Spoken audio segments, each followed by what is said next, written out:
rikice na haukace da an taɓa ki. Aisha tawa yanzu ke ce ke da mulki.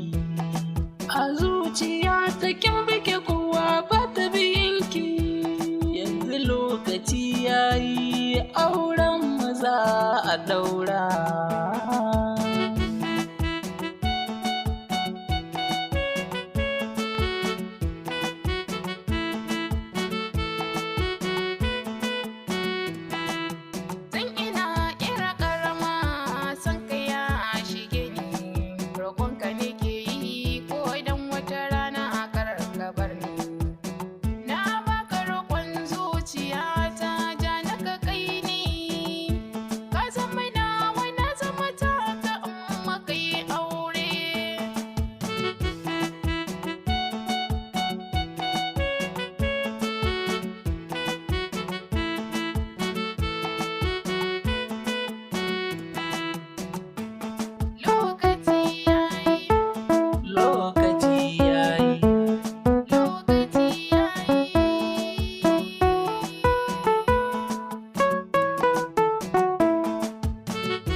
Ana ta ce min zuru to ba a san me ke raina ba. Wallahi ke ce Aisha ta ba ba.